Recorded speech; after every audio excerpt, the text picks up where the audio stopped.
Este sistema se comporta muy bien porque ya sabemos que el hormigón trabaja muy bien a compresión, en cambio las vigas son el mecanismo de disipación de sismo realmente, porque van a ser los elementos más dúctiles.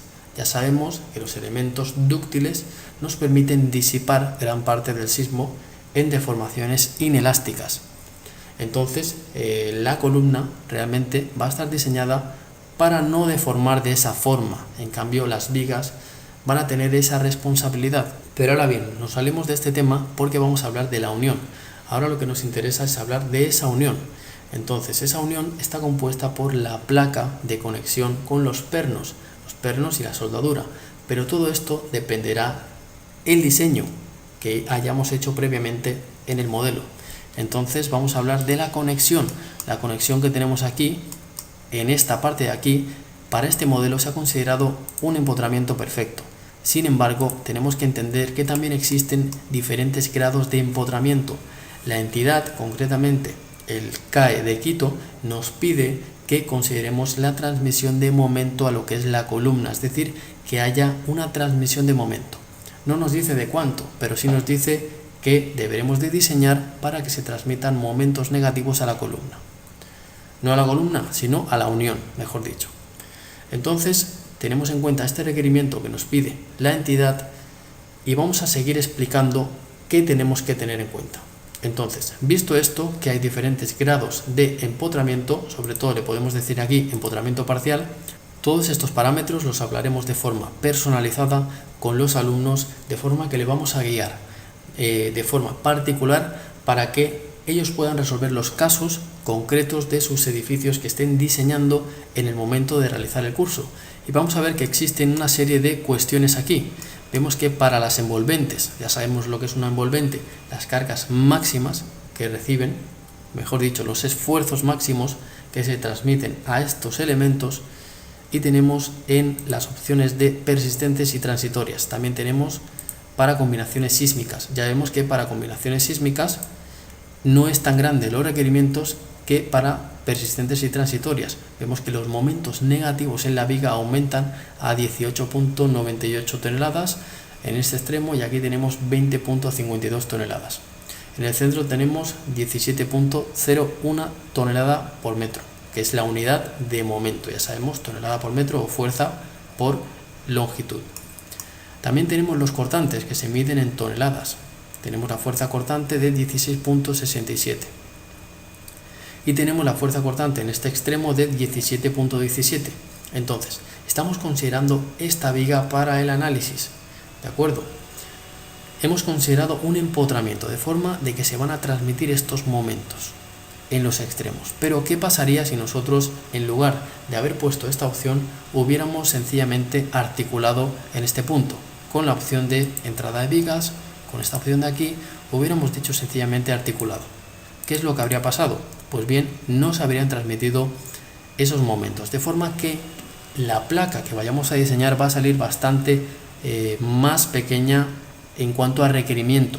Los pernos, los anclajes, la soldadura solamente trabajaría a cortante si nosotros hubiéramos puesto aquí una articulación. Sin embargo, la entidad de aprobación de proyectos siempre nos va a pedir que se transmita un poco de momento al menos a esa conexión. ¿Por qué? Porque realmente se debe de diseñar así, se debe de considerar una unión rígida en esos puntos.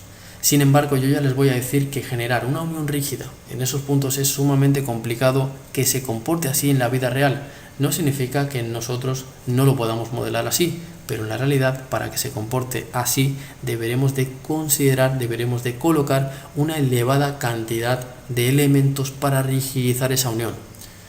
Creo que me he dado a entender lo que he querido decir, sencillamente que si nosotros quisiéramos poner un empotramiento, realmente nos va a salir muy cara esa unión, nos va a salir muy complicado de generar. Muy bien. Entonces, ¿qué es lo que se hace comúnmente? Lo que se hace comúnmente es decirle que es un empotramiento parcial. ¿De cuánto? Pues bien, esto es lo que nosotros hablamos directamente con los alumnos profesionales de Medife-Estructuras, asesorándoles dependiendo de los edificios que ustedes vayan a tener en la realidad en sus consultorías privadas. Muy bien, estamos en el programa de CIPE 3D. Hemos hecho precisamente esta unión. ¿Cómo lo hemos hecho? Pues sencillamente hemos hecho los siguientes pasos. Hemos levantado dos columnas de hormigón, aquí podemos decir barra de escribir, y vemos que hemos diseñado con una columna de hormigón armado, pero estamos en el programa de Cipe 3D, hemos cambiado de programa. Entonces, en este caso, ¿qué es lo que hemos hecho? Hemos definido esta unión. ¿Cómo? Como un semi-empotramiento, ¿de acuerdo? Se puede hacer definiéndole con la opción de nudo, ¿de acuerdo? Se le dice vinculación interior y se le dice sencillamente, aquí, se le dice una opción de que le podemos decir el coeficiente de empotramiento parcial, el mismo que hayamos colocado en el modelo de Cipe, ¿de acuerdo? Entonces, en este caso lo que hacemos es lo siguiente. Tenemos que generar un diagrama de acuerdo a lo que hemos visto en el programa de CipeCAD. Hemos visto que teníamos unos momentos negativos en los extremos aproximadamente de ¿cuánto? De 20. Tenemos que tener cuidado cuando nosotros introduzcamos esta cuestión de aquí. Si nosotros le colocamos empotrado, vamos a ver que se van a necesitar unos requerimientos de cálculo, unas conexiones muy grandes para cumplir con ese requerimiento. Muy bien, pero lo importante es que nosotros cuando introduzcamos todo el tema de las cargas que tenemos que hacer, pues que nos salga un diagrama exactamente igual que el que teníamos en el modelo de CipeCAD. ¿De acuerdo? De esa forma vamos a estar cumpliendo exactamente los requerimientos para poder calcular correctamente esta unión. Entonces vamos a ver la diferencia. Vamos a ver una unión articulada y una unión empotrada y vamos a ver un poco las diferencias de lo que se requiere para empotrar correctamente esa pieza. Muy bien, y tenemos esta unión que en principio está cumpliendo todas las comprobaciones.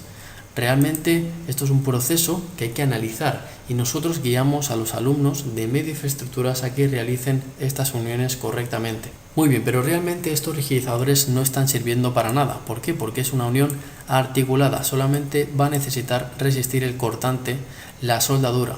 Si hemos colocado esos rigidizadores es por un más a más, es decir, porque queremos agregarle esa cuestión para que se comporte como un semi-empotramiento, pero eso es otro tema. Si yo le hago a comprobar, vamos a ver qué es lo que está fallando. Yo bajo, es un tema simplemente de soldadura, ¿de acuerdo? Muy bien, y sencillamente está fallando la soldadura. Si cambiamos la soldadura, vamos a ver que todo cumple. Y concretamente hemos visto que todo se arregla. Muy bien, y podemos observar cómo esta unión no requiere de estos elementos rigidizadores. ¿Por qué? Porque solamente tiene que resistir el esfuerzo acortante esta soldadura, porque ya sabemos que no existe momento negativo. ¿Qué es lo que pasa si nosotros hacemos el paso siguiente? Es decir, nosotros empotramos esa unión. Vamos a decirle concretamente el nudo, vamos a decir vinculación interior, lo seleccionamos, botón derecho y le decimos concretamente empotramiento. Si nosotros hacemos el cálculo nuevamente, le decimos que calcule las uniones, vamos a ver qué es lo que pasa. Muy bien, en este caso vamos a observar que tenemos esta unión calculada y vemos cómo el programa automáticamente nos ha introducido este rigidizador. Vamos a ver si cumple y nos está fallando la placa de anclaje. Vamos a ver qué está fallando, seguramente un tema de soldadura, nada. Sencillamente es un tema de soldadura. Muy bien, vamos a averiguar cuál es ese error. Le hacemos un clic aquí, le ponemos 12, le decimos aceptar y le hacemos clic aquí y vemos que desaparece el error. Muy bien, pero esto es un tema de edición. Lo importante que tenemos que saber aquí es que está calculando para una unión empotrada y que está requiriendo este rigidizador. Por eso digo que es bastante complicado en obra considerar esta cuestión. Aparte, los pernos de anclaje nos van a salir de bastante más diámetro, ¿de acuerdo? Y la longitud también nos va a pedir una longitud mayor para cumplir con el requerimiento. ¿Qué pasa? Si nosotros tenemos columnas de 60 por 60, pues efectivamente estamos necesitando una longitud de perno bastante mayor. En cambio, si nosotros calculamos con la unión articulada, necesitaremos una conexión con esa columna de una dimensión menor, ¿de acuerdo? Con 40 centímetros, 35 centímetros ya estaríamos cumpliendo y con un menor tamaño de perno. Entonces, estas son las consideraciones que se tienen que tener para esas conexiones. Nosotros vamos a guiar al alumno en todo su procedimiento de diseño de uniones en el curso. Muy bien, lo mismo tenemos aquí, tenemos concretamente una vista 3D de una viga en volado. Vamos a analizar concretamente esta cuestión de aquí. Vamos a ver qué tenemos que considerar aquí. Muy bien, este tipo de unión en volado es muy importante que consideremos un empotramiento. Aquí no podemos articular porque necesitamos que no haya rotación en esta parte de aquí. necesitamos que se comporte como un empotramiento perfecto. Entonces aquí no nos vamos a librar, vamos a tener que calcular como un empotramiento. Es por eso que el detalle de la placa y los pernos van a ser un poco mayores. ¿Por qué? Porque estamos obligados a calcular con el empotramiento perfecto. Sin embargo, en las otras vigas que estábamos comentando no es tan imprescindible, podemos calcular con un semi-empotramiento. Perfecto, visto este concepto, le hacemos una vista 3D y vamos a visualizar la estructura. Aquí lo tenemos la conexión. Es muy importante que no nos pasemos con la medida, ¿de acuerdo? Para que no sobresalga por otro lado, como es lógico.